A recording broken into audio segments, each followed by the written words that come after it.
Roast chicken is the cornerstone of family meals all over the world. Heartwarming, comforting with that baked-in family feeling. It's no surprise why it's so popular. The great thing is that everywhere it's made, the recipes subtly change according to regional ingredients, cultures and ways of eating. In Britain, for example, it's all about the stuffing, gravy and Yorkshire puddings. In China and the Far East, a lighter touch is often applied, and that's what I'm going to show you today. This is my mum's recipe, and she is my fountain of culinary wisdom. You may have seen her in my shorts video I released a little while ago. She the boss. Traditionally, we would use a whole chicken, but today I'm all about quick and tasty. So we're using chicken thighs, which in my humble opinion is the best part of the chicken. And the other reason I'm using thighs is because they cook in half the time that a whole chicken does, which is really important at the moment to many people, seeing as energy costs have skyrocketed. And of course, it saves a lot of time too. It's also great if there's only one or two of you, because you can portion it more easily and have less potential waste. So the first thing I've got to do is rinse the chicken thighs in hot water. Now normally I don't bother with this, but when Mum was showing me this recipe, she insisted on doing it because she claims that as well as being more hygienic, it makes the chicken taste even better. Now I'm okay with the cooking temperatures making the meat safe to eat, but my ears definitely pricked up at the "it will taste better" comment. I'm very curious to see. Next, I'm going to chop up our spring onions quite roughly and slice up my ginger, skin on of course. And then I'm going to prepare my marinade. 1 tablespoon of light soy sauce, half a tablespoon of dark soy sauce and 1 teaspoon of sesame oil.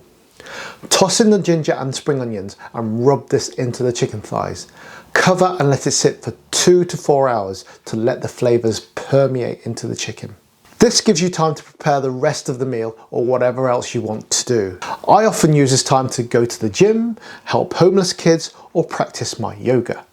After the marination, it's time to place the chicken thighs onto a baking tray along with all the spring onions and ginger. Finally, add a pinch of salt and ground black pepper before putting into a preheated medium oven at gas mark 5, 375 degrees Fahrenheit, 190 degrees centigrade for 35 to 40 minutes. And there you go guys, get your taste buds ready. The smell is just wonderful. It always takes me back to my childhood. And the taste? Wow.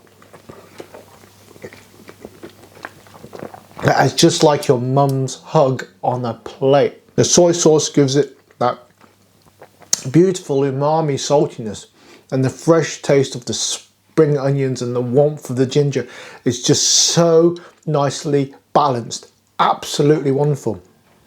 I could eat this every day. And does the rinsing the chicken make any difference? Actually, yes. The chicken has a fresher, cleaner taste to it. It has less of a poultry flavour to it, if you know what I mean. Mum, you're an actual genius, an actual cooking genius, and I bow to your great wisdom. One of the best things about this recipe is it is so quick and easy to make, and of course it's going to help you with keeping your energy costs down a little bit, which is definitely a bonus. I'm sure if you make it at home, it'll become a family favourite in no time. Well, I hope you've enjoyed this video. I'm going to see my mum soon to get a few more recipes from her repertoire, which I'm sure you're going to enjoy. Please feel free to give me a like and a subscribe and to share this video with all your family and friends. Find me on Facebook and Instagram as Chow with Lau, and we can have a little chat there too if you like. And if you'd like to support my channel, you can do so via Patreon or hitting the super thanks button below this video. Thanks again for watching, and I'll see you in the next one. Take care guys, bye bye.